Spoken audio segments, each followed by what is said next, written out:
like, who's he talking about? Well, good evening and welcome here. Thank you to Charlie and to the board. Thank you for the privilege and honor of being able to speak here. I speak around the world, and now I get to do it at home, which is really, really awesome. So, as you can tell by my accent, I'm from Southern Alabama. Yeah, maybe not. Hail originally from South Africa, where my dad started our company in 1958, so a long, long time ago. My dad is now 87 and not in very good health, and just wish he could be with me more, but he's with us in spirit. So anyway, I'm honored and privileged to be here. As you can see, the key to this talk is about what I regard as our vocation. Every one of us is called to a vocation, and business owners and business people are called to a noble vocation in the workplace. And a lot of people see business as something that's dirty and it's there just to make money. But it can be a noble vocation and a holy calling. And I want to share with you tonight a little bit of my journey. And it's kind of really special for me tonight.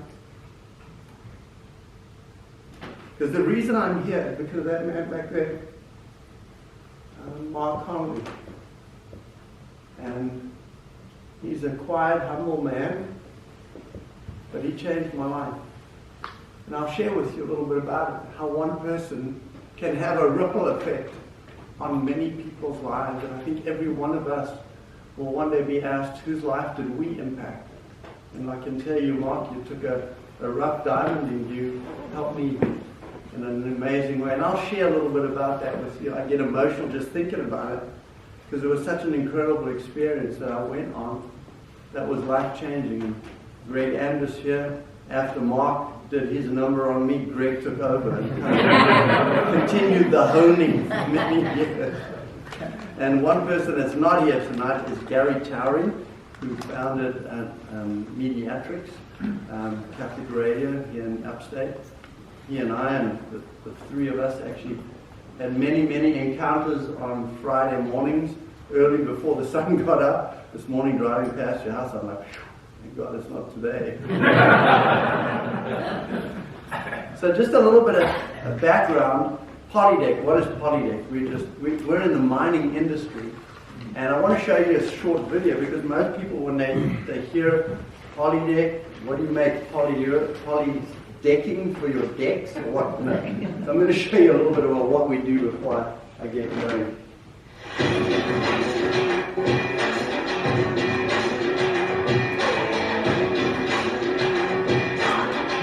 This is gold and copper ore from underground that we screen. We size all of it. When we were going to put a new plant together, first thing that came to mind, Polydeck. We wanted Polydeck. Great product. Stuff wears better than steel. We got over 100,000 yards through this thing, and I think it's going to go at least another season. I think it will too. Probably one of the few things that hasn't broken down on us this year. Really been, our mainstay. This top deck takes a lot of abuse. We got a lot of jagged bedrock across it, and looks awesome. Looks great. Polydeck makes a great product. Big thumbs up to Polydeck. So you can see those are truly Hollywood quality people. Actually, it's not a joke. Those two guys are two of the most watched individuals on the planet. It's a show called Gold Rush on Friday nights on the Discovery Channel. How many of you have ever seen that show? Yeah, you see, you junkies, right? It is an awesome show. And God got us in the front of those people. And it's just an inspiration, just a short story on those two guys. They were approached by the Discovery Channel to start the show in the Klondike up in Canada. And the show really took off. And they would start every one of their sessions with a short prayer. And the Discovery Channel came to them and said, guys, prayer is kind of not really okay for us. This is a mining show, not a spiritual show. And Todd Hoffman, who's the bearded guy there, that looks like he's just a guy, he stood up and said, I'm willing to step off the show. I cancel, I quit. No prayer, no show. And it's the first time in the history of the Discovery Channel that they've allowed prayer on any of their shows. So you watch any of their shows, Todd Hoffman and the rest of the team actually pray. And so a tribute to 316 Mining, that's what their little company is called, John 316 Mining. So just to show how every one of us is called to stand up for what we believe in. Regardless if you're in a mining show or in everyday life. And I'm going to share a little bit about what I was called to stand up for in my company and the journey that I went on. So I want to just share a little bit of the history with you. This is my dad. He started this company in 1958, literally in a garage in South Africa. A rag to riches story. You can see this is literally a garage here. Over here, this was his savings book, and there's a little one over there, which is the first dollar that he put into his savings account, with a huge dream in his heart and God by his side to say, help me build this company. And many, many years later, the company evolved. And it grew, and then I joined the company, and South Africa was going through a lot of political turmoil at that point. And I had to make a decision. Did I want to come after I'd studied to America, because we'd started a small company here in Spartanburg. And I said, I don't know, should I go or should I stay? So I took it to prayer, and I said, God, if you want me to go, please make it abundantly clear. I don't want to have to be confused. Please make it abundantly clear. And wow, did he answer that question? I want to show you a little picture of how he answered that. So I was driving along a couple of weeks after that prayer, and I stopped at a red light, and as I stopped at the red light, a car pulled out in front of me. Two guys jumped out with AK-47 machine guns and emptied the machine gun into my car. And I want to show you the hand of God. You'll see over here, there's a small cut in my shirt. And then there's a hole that this pen has gone through. That's where an AK-47 armor-piercing bullet went from that side through my shirt and out the door. So, needless to say, I said, God, I hear you loud and clear. I got it. So needless to say, a week later, I packed my bags and off to America we went. So my encouragement to you is whenever you ask for abundant clarity, be careful what you do. It can get pretty scary. So off to America I went, started a family, had 4 kids, and traveled the world, tried to build up the business, wanted to make my dad proud. And so I traveled everywhere, to Indonesia, to Chile, to Peru. I've got 2 million miles on Delta and on American Airlines, traveling the world, because I often say God had a sense of humor where he put these gold mines. It's literally in the most obscure places on the planet. And you've got to go hunting to find them. So I did. I went all over the place to look for them. And then, here comes me. I'm in America, I'm building the business, it's going awesome, the company's growing, everything is great. But I have the sense inside that I'm empty.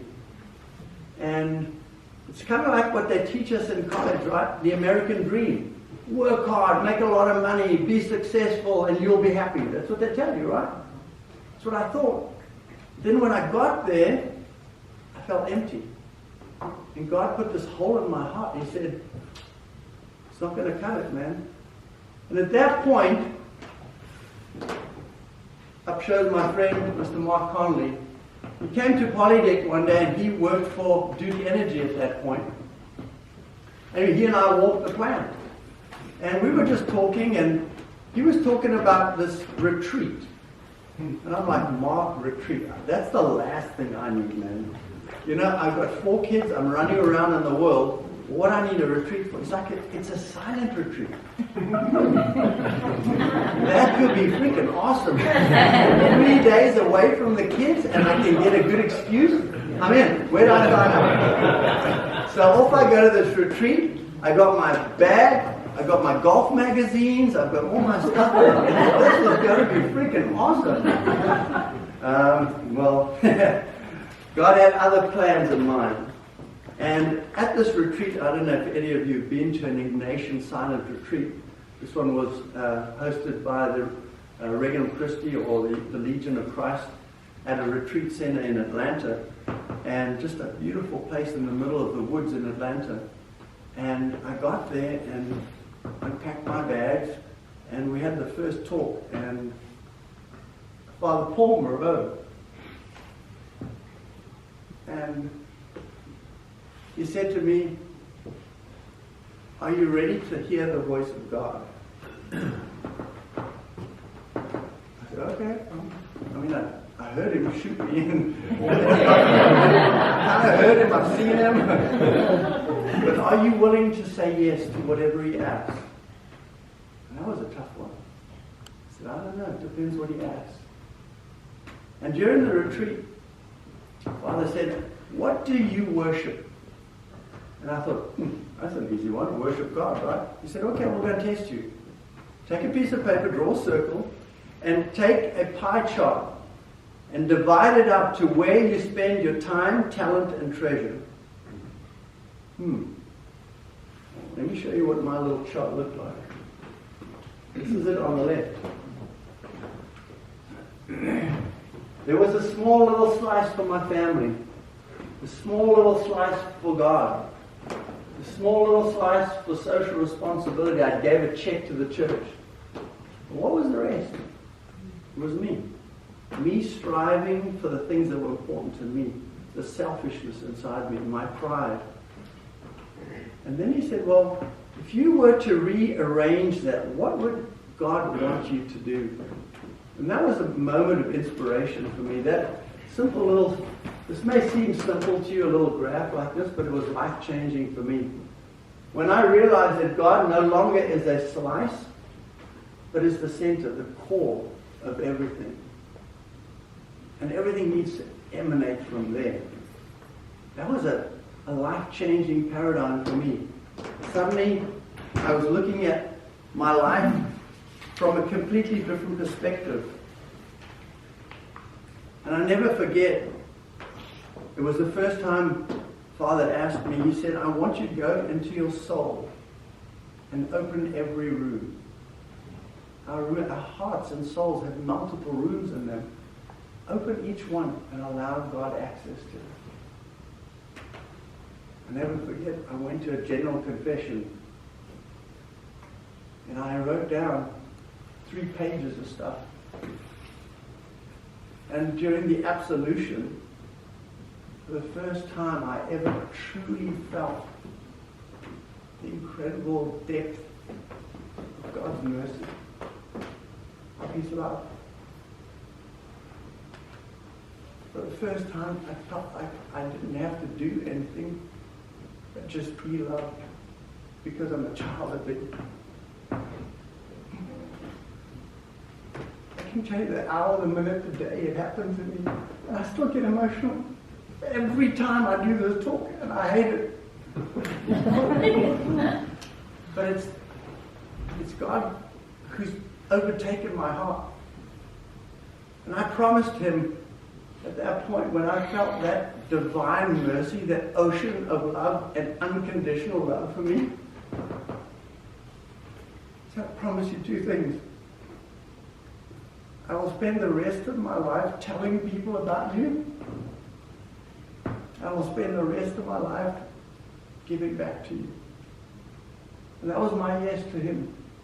I didn't know what I was saying yes to, but I said, whatever it is, Lord, I'm all in. Here I am almost 20 years later. I'm on the road almost every day doing this talk. All the way from the Vatican to Manila. I just came back from Manila from a World Congress. I speak in Spain next week. I've been all over the world, and I share the story because it's God's story. And I want to share with you what happened to me. It's one thing to say something happened, but I want to show you literally what happened in our company. And what's beautiful about this story is there is, like in Mark's life and Greg's life, they have a beautiful story, but their whole life is beautiful. My life wasn't beautiful. It was messed up. My employees hated me. My company was upside down. My kids didn't know me. I was chasing the almighty dollar.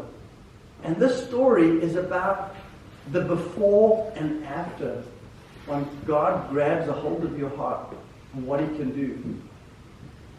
I go around the world sharing this with CEOs from all over the world and encouraging them to see life in a new light. And so I want to show you a little bit about what happened to me. I realized when I came back from that retreat that I'd been a submarine Christian. I'd spent my whole life on the surface on Sunday for an hour and then diving.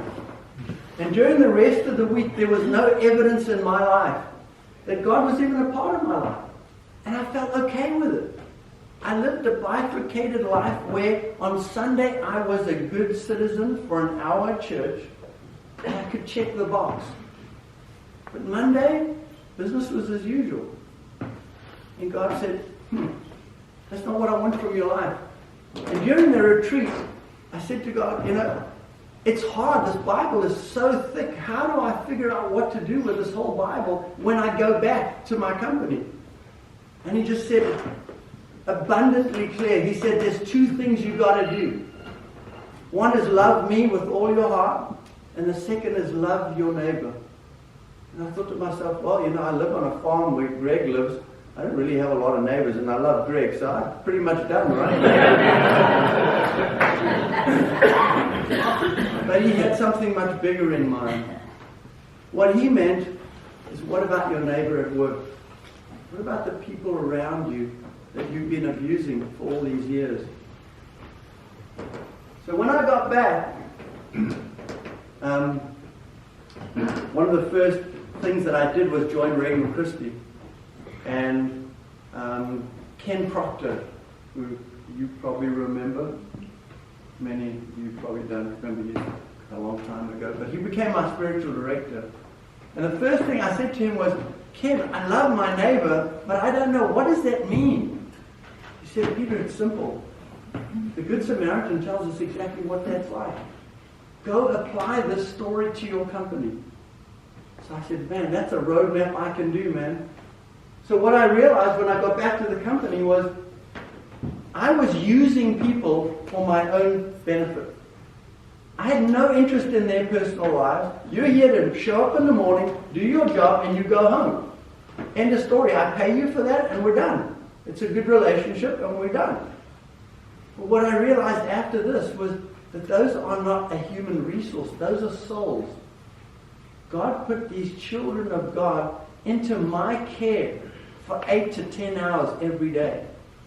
And what was I doing with that circle of influence that I had? The other thing that the Good Samaritan story talks about is the CEO, the priest, the Levite, coming down the road, seeing the guy in the ditch, but what does he do? He looks that way. I don't want to see you with your problems, with your drug addictions, with your marriage falling apart, with your house burning down, with your kids who are upside down. I don't want to see any of that dirt. I want you to work, make your 100 widgets a day, and go home. That's where God said to me, those are exactly the people you're meant to serve, not use. So wow, that was a paradigm shift for me. And instead of using people, God asked me to enrich their lives, not use them. And so it was a complete different way of looking at things. There's this FedEx logo on top here. Hidden within the FedEx logo, there is an arrow, a white arrow. I don't know how many of you can see it or not see it. Some of you probably have never seen it before. But there's an arrow hidden within this. There. Some of you have seen that for the first time. I can promise you from today onwards, every time you see a FedEx truck, you're going to think of me. No. You're going to think, and your eye will be attracted to the arrow. Now, what is that? Why is that? It's been there every day. You've seen it 1,000 times, but you've never seen the arrow. And that was me. I never saw my role in the company as I should have. So it was a paradigm shift for me. And the things that changed for me were these things. Number one, I don't own the company.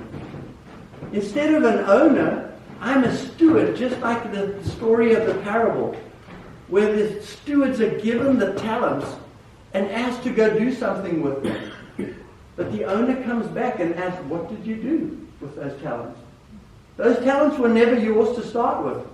That was a huge paradigm shift for me. I'm not an owner, but rather a steward for a relatively short time. My life is relatively short if you think of the length of eternity versus the 30 or 40 years I get to run a business. It's gone. So God's going to ask me, what did you do with that gift that I gave you? And if your company is truly a gift, with every gift there's a responsibility. So what is that responsibility? For me, while I was on that retreat, that burning in my heart that I felt of wanting to share God's love is an apostolic zeal. It's a zeal to share Christ with others. As Mother Teresa says, my soul thirsts for souls. That's what happened to me when I came back. I wanted to share God with every one of our 400 employees. But how would I do that? How do you do that in America? Where you have all these different faiths in your company. They're going to sue your butt. So what are you going to do? How are you going to do it? It sounds good, but how do you actually do it? So I started on this journey. I said, well, if this is truly important to me, I must find a way. And so Mark Twain says a really cool thing. He says there's two most important moments in everyone's life. The day you're born and the day you find out why. And that's all about purpose. So it's the why.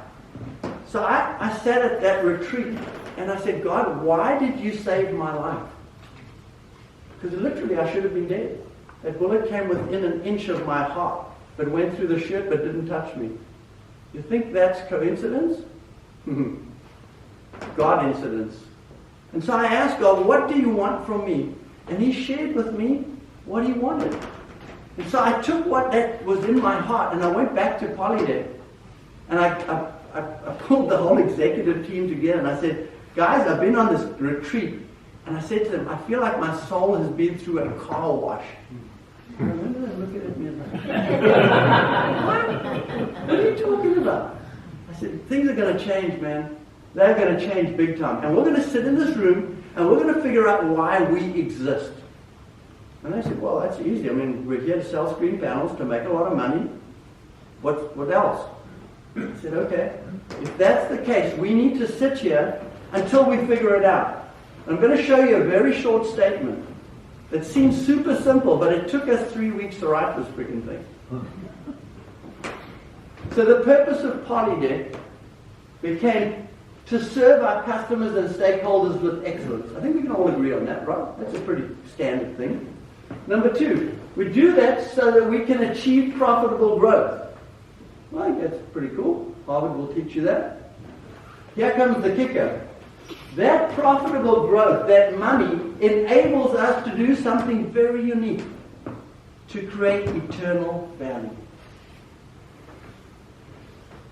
The majority of CEOs, when I ask them why your company exists, this is the last thing on their mind. They don't even know what eternal value is. How do you even define it? What even is that? And our Lord makes it super simple what eternal value means. It's 3 things. Love God with all your heart. Honor Him with what you do. Number 2 is love your neighbor. And number 3 is share the gospel. It's the Great Commission. Before our Lord left, what's the thing He told His disciples? He said, go to the ends of the earth and share the good news of the gospel. And to me, those three things are what embody what we call eternal value. And we do that by conducting our business and caring for people in a way that honors God. Now that, ladies and gentlemen, it seems like a simple thing to do, but it is pretty dang scary to do. And one of the first things we did was write this document, put it up, and then I said, guys, if we truly are going to be with this thing, just so you know, the rest of the executive team thought I was crazy and said, we're not on board with this. You want to go do this? That's fine. I said, well, I'm on my own. Greg remembers coming to Friday meeting, sitting there with my knees shaking under the desk, saying, I think I'm going to do this. And I did it. So the thing that we did, coming out of the closet, if you like, with this whole thing, the first thing I decided to do was to consecrate the company. Because if I was going to truly step off a bridge, I needed every help I could get. Father Peter Devereaux, see him over here, a legionary priest and a dear friend for the last almost 20 years. In amongst all the machines in the corner, we consecrated our company to the Sacred Heart of Jesus. In amongst the machines with the employees. A lot of them didn't come, but that's okay. But you know, it came to that moment where you have to decide, are you all in or you're not? And it's a simple answer, yes or no. It's not halfway. Our Lord says, if you're lukewarm, I'm going to spit you out. And it's kind of like I got to the edge of the cliff and I looked over and I said, Lord, I'm all in and I'm ready to jump. And he said, jump. And it's scary. I felt like jumping off the edge of a cliff without a parachute and saying, I'll catch you. That sounds good, but how's he going to catch me? I want to know the details. Tell me before I jump. He said, there's no detail. So here I went, jumped off the cliff, and the first thing we did was I took my business card and I put that statement on the back. And it says, we are a Christian company guided by that purpose statement. And I got all our sales guys together. I got 50 sales guys in countries all over the world. We had our sales meeting, and I produced sales business cards for all of them with that statement on the back. And I said to them, guys, we've got a new purpose statement, and we're on this new journey. And here's your new business card. And they looked at it, turned it over, and they're like, so one of the veterans said, sir, love this journey that you're on. Kudos to you. Awesome. But I tell you what, I think what we, as a consensus, we want to do is have two.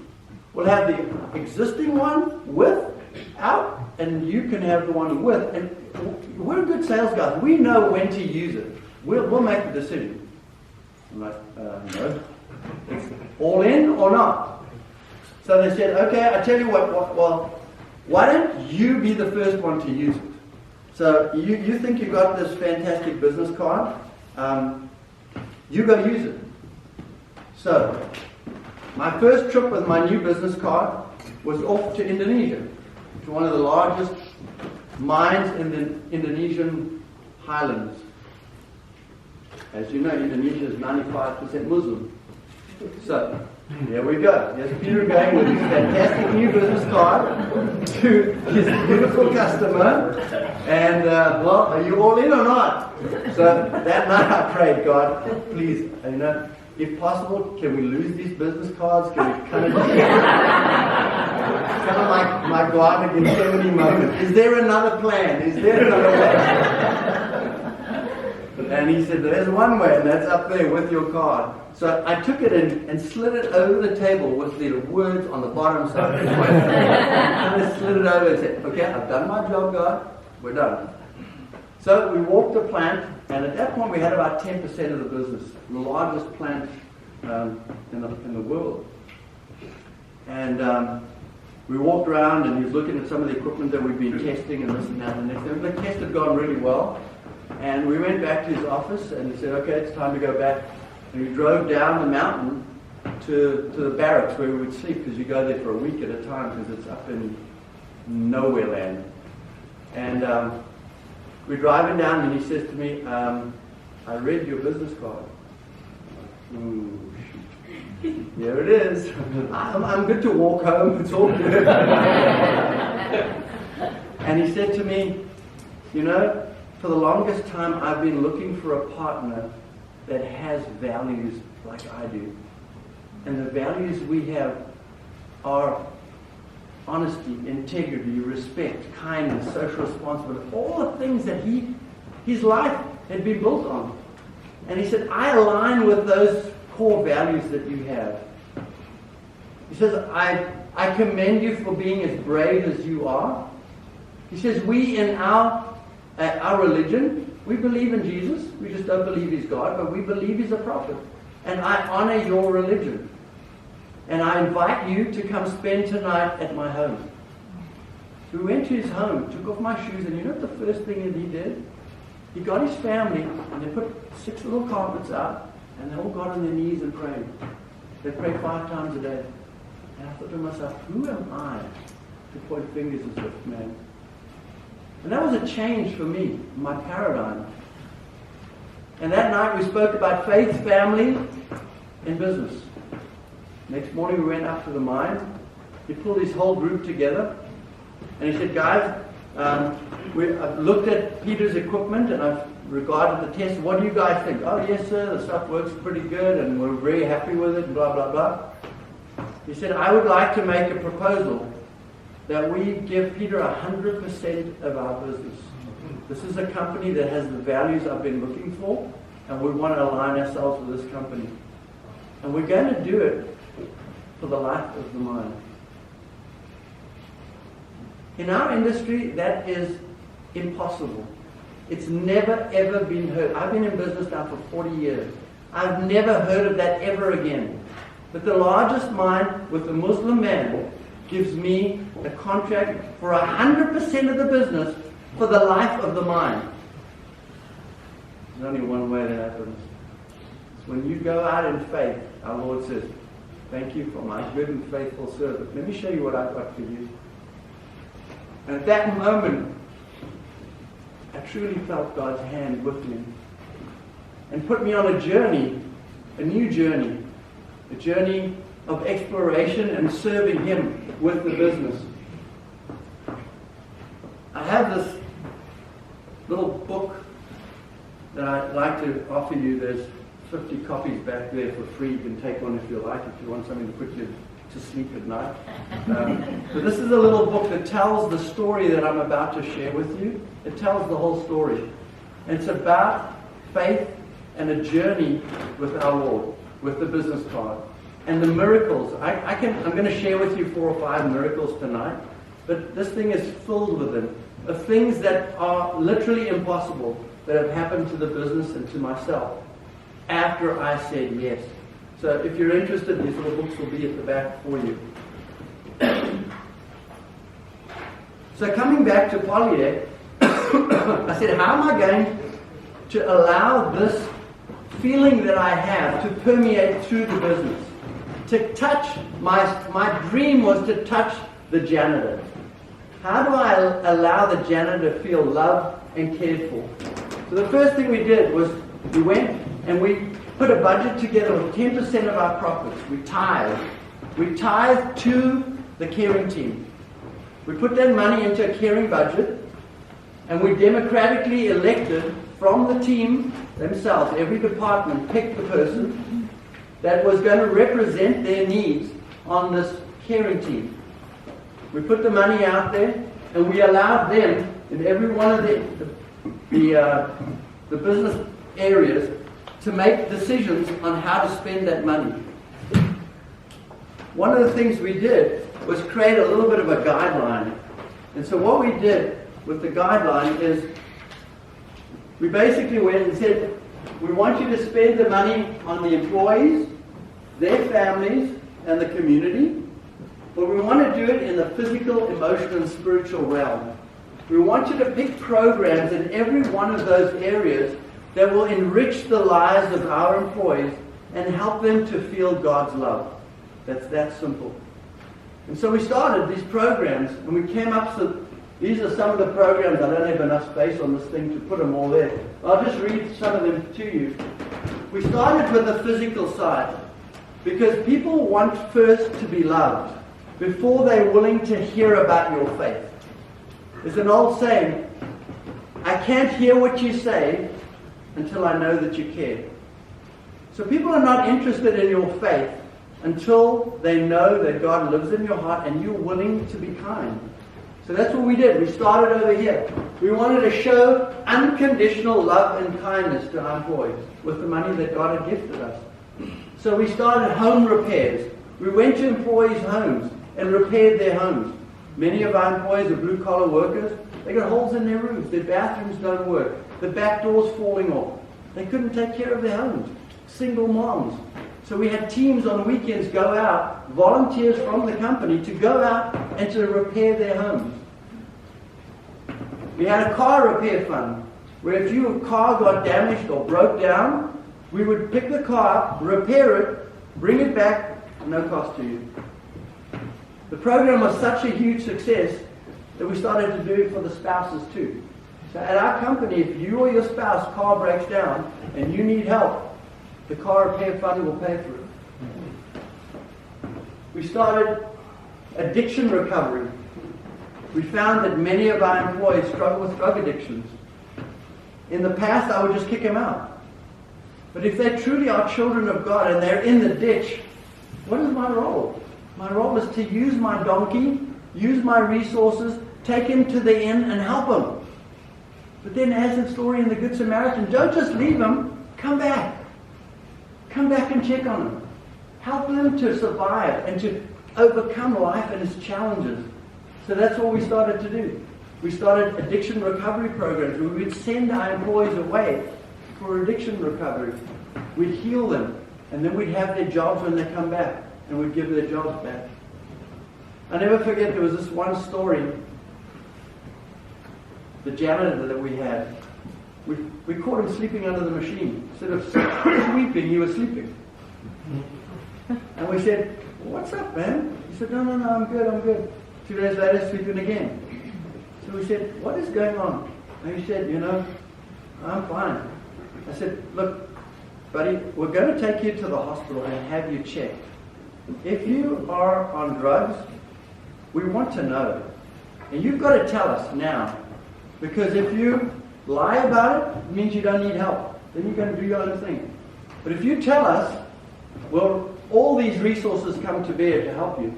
He says, I've got nothing. So we put him in the car. Halfway to the hospital, I get a call. Peter, can I come and talk to you?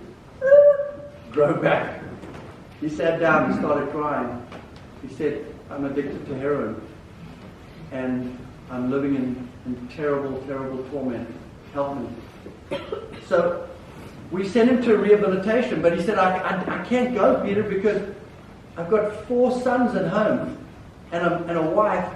If I leave and I've got no job, they're going to fall apart. So we said, okay, we will pay you while you're gone, and we'll rehabilitate you at a Christian center for 3 months. And when you come back, we'll keep your job open for you. And he came back after 3 months, a changed man. Absolutely incredible. And I never forget, about 3-4 months after that event, as a company, we go to the soup kitchen and we serve meals as a company with volunteers. And while we're there, we're serving meals, we invite our employees and their children to come along. And this little boy comes up to me and he hugs my leg and he says, thank you, Mr. Peter. I'm like, okay, whatever. I thought, thank you for what? I don't know. He said, no, you don't understand. Thank you. Thank you for saving my dad. He stopped beating my mom. And he takes us to church on Sunday. Thank you. That's what being a Good Samaritan looks like in a real company, in the real world. And an even more amazing story. About 10 years later, no, maybe longer, 15 years later, I'm at Denny's, and I'm sitting having a meal with William Renfro. I think one of you knew William Renfro. And I get tapped from the back, and this big burly guy grabs me like this. And I look up like this, and I'm like, whoa, is you want my wallet or what? He says, sir, do you remember who I am? I said, no. He says, I'm Marcus. That little boy. I said, thank you. He says, I was able to go to a community college because of what you did for my dad, and I'm now the area manager for Denny's. And I just want to thank you. And my whole family and my children want to thank you because I take them to church every Sunday. That's generational. That's changing lives. That's eternal value that God asks for us. I got it in my statement. I didn't know what eternal value would look like, but that's an example of eternal value, where you change someone's life with the kindness and with the gospel. And so I could share, this book is full of those stories if you're interested. I don't have time, I'm kind of running out of time already. But some of the other programs that you'll see here, benevolent fund, wellness programs, marriage retreats that we send our employees on, single parent support, financial budgeting. We have what we call, every 3 months we have a credit card cutting party, where we teach our employees to cut their credit cards and throw them away to gain financial peace. That's what we do. I know many of you are like, I'm not doing that.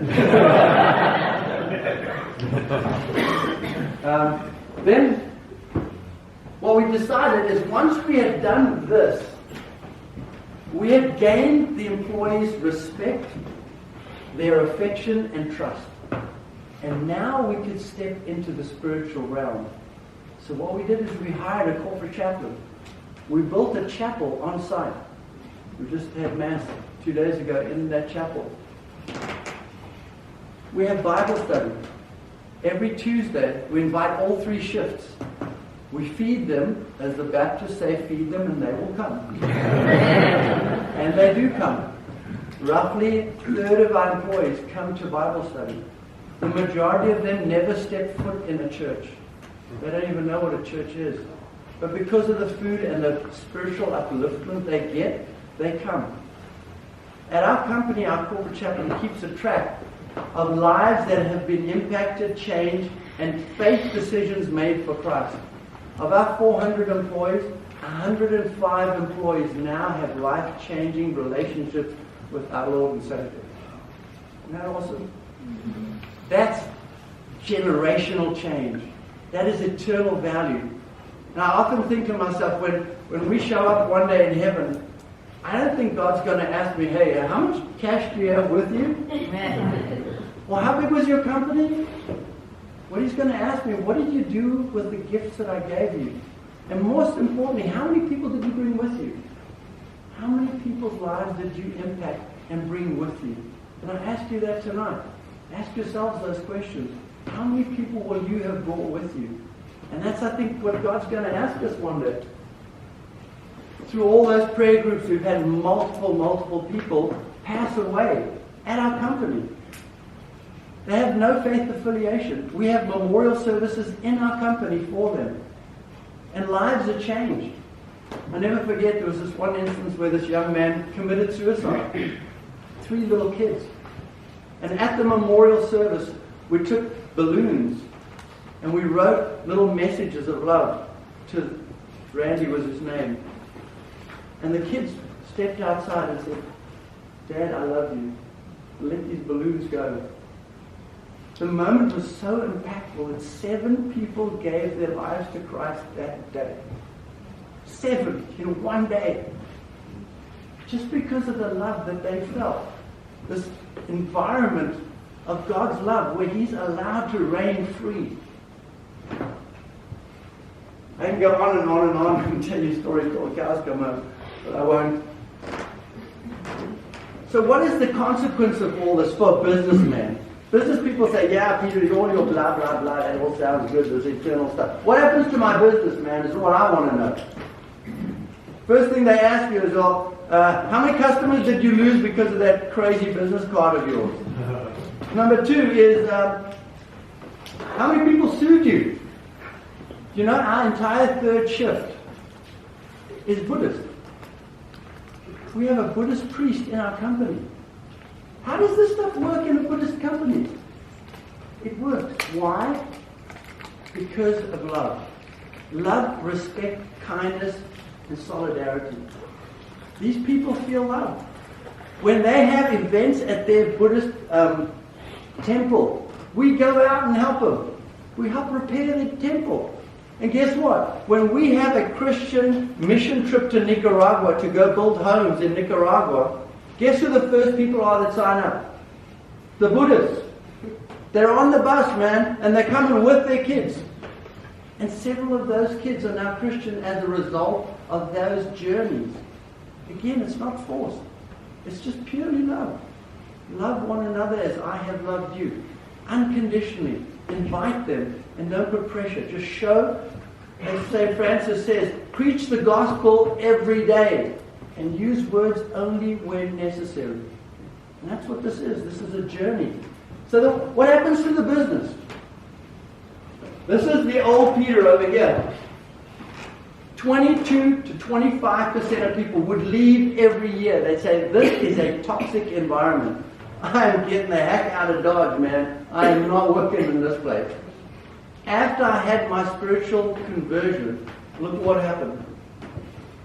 The only people that leave now are the people we asked to leave. You can't get rid of them. They don't want to go anymore. This is my home, please, sir. So much so that we have, as part of our business, we have what we call a caring intervention. When an employee's production or productivity drops dramatically, most companies say, you know what, time out, buddy, leave. We have a caring intervention where we step in and say, Greg, you used to make 100 widgets a day, now you're making 30, what's going on? First thing he'll say is, Tina's giving me a hard time at home. Without joking, some of them turn around and tears run down and say, my wife left me yesterday. My life's a mess. I'm upside down. One of the stories that got shared today, that is a real life story that happened a couple of weeks ago, is an employee was on second shift working and he fell asleep on the job. And traditionally you'd say, listen buddy, you can't sleep on a job, you're done. So we have this caring intervention and we said to him, George, what's going on? What's the sleeping? Tears run down his cheek. He says, sir, I didn't sleep well last night. Well, why? I was kicked out of my house. I'm sleeping in the car. He's been sleeping in the car for 2 weeks. He's been kicked out. He's about to lose his family. They're sleeping in the car with him.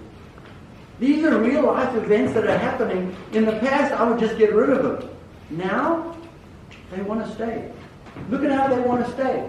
They don't want to leave anywhere.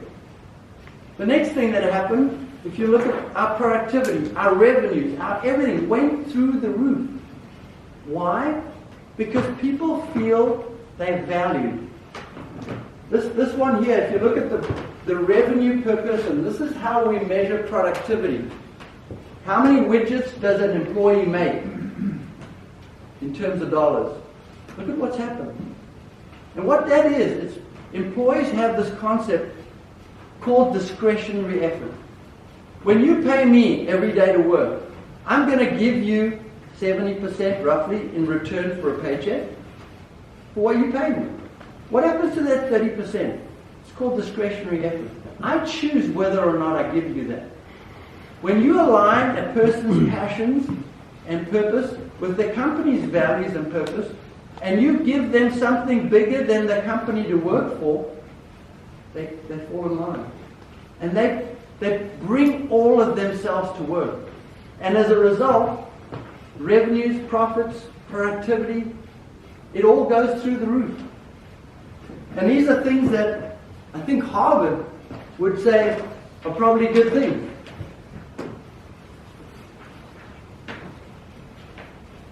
So this is the story. If some of you don't like reading the book that's at the back there, if you scan this QR code, it's an e-book that you can download. So as a result of this journey that I went on, the staffing company that was giving us all those employees, they got to the point where they questioned our integrity because people were coming and going so fast in our company that people didn't want to come to work because they said, hey, if I work with that's such a toxic environment, I'm going to be gone. When we had the change, the word got out in town that Polydeck is actually a really good company and there's change that's happened there. And people started to hear about it and started to come to Polydeck and ask me, what have we done that's different? And so I started helping and encouraging and inspiring CEOs to apply these principles in their business. So much so that eventually all I was doing that, and I wasn't running the business anymore. And so I decided to open a non-for-profit called His Way at Work, which we've now called, the tagline is the Association of Consecrated Business Owners. What we do is inspire and empower business owners to transform their workplaces with God's love. That's what the organization does. I started this journey, and as an incredible gift, the organization started to flourish and grow. Just this year alone, we've consecrated 250 companies all over the United States.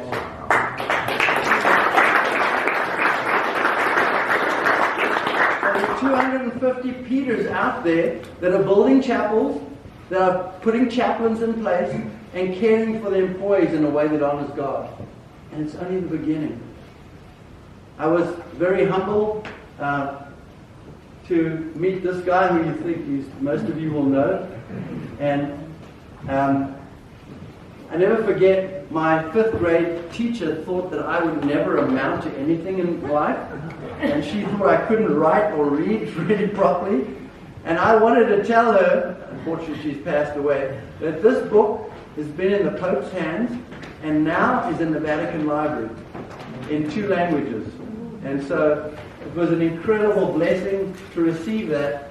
And I never forget going up to the Holy Father, and he took my hand and he said, he'd seen some of the pages in the book where I was shocked. And he said, Peter, God saved your life for a reason. And he said, I want you to go all around the world and create communities of love in companies across the world.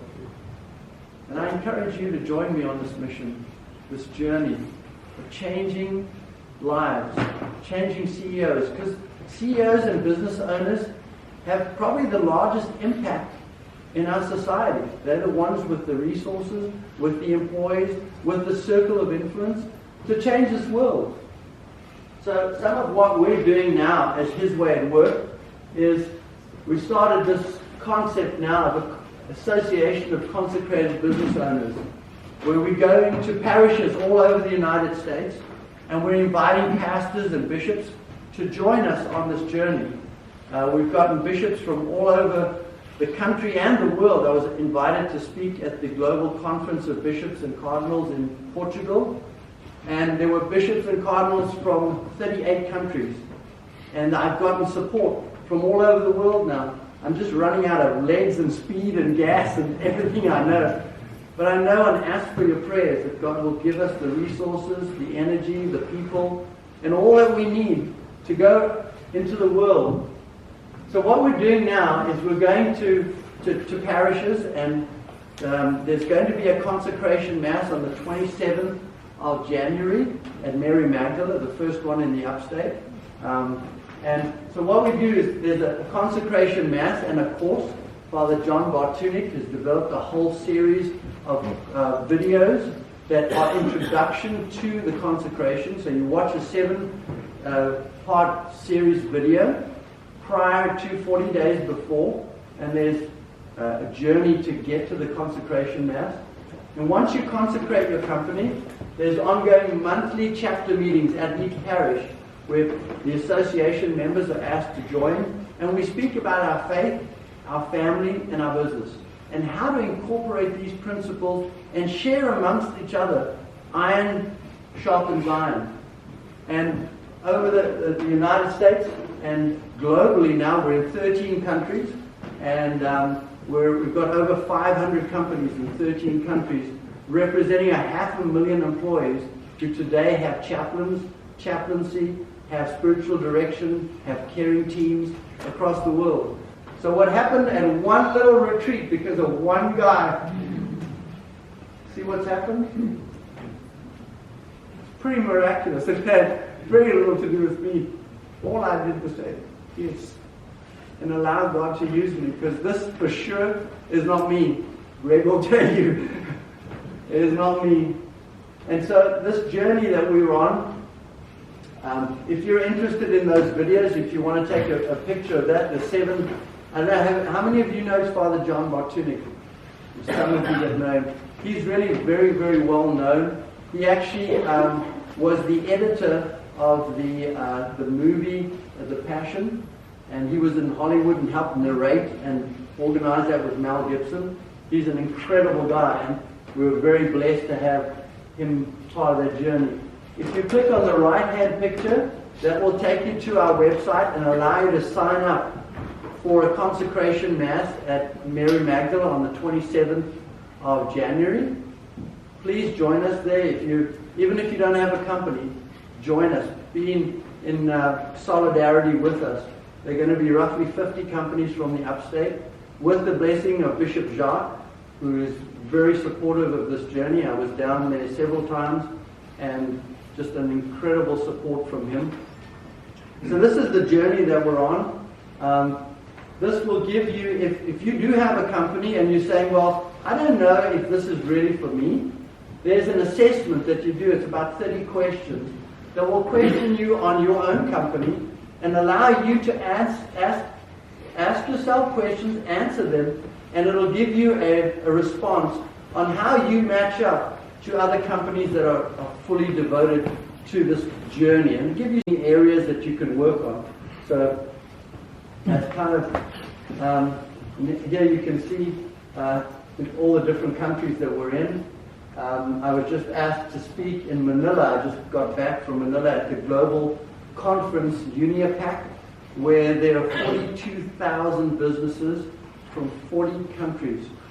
And I am overwhelmed by the response and the interest from Poland, from Czechoslovakia, from all over the world, Australia. This is something the world needs.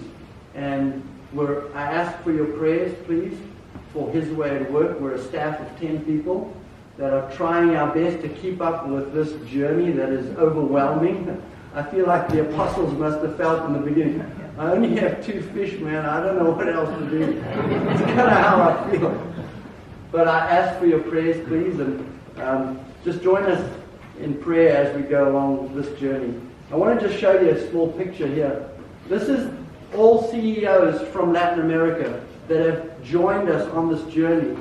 They represent 350,000 employees, these CEOs here, all of whom have consecrated their companies, have chaplains, have caring teams, and are changing this world, and are bringing other people. Every year, this summit doubles in size. So we had 300 people there this year. Next year, we're expecting 600 company owners from around the world.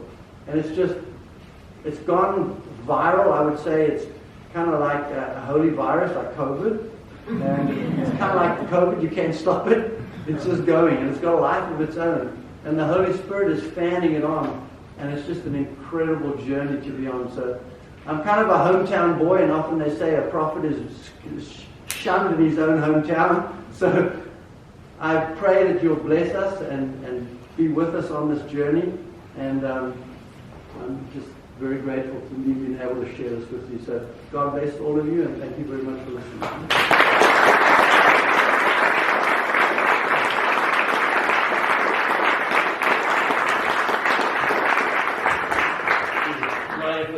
A couple of quick questions.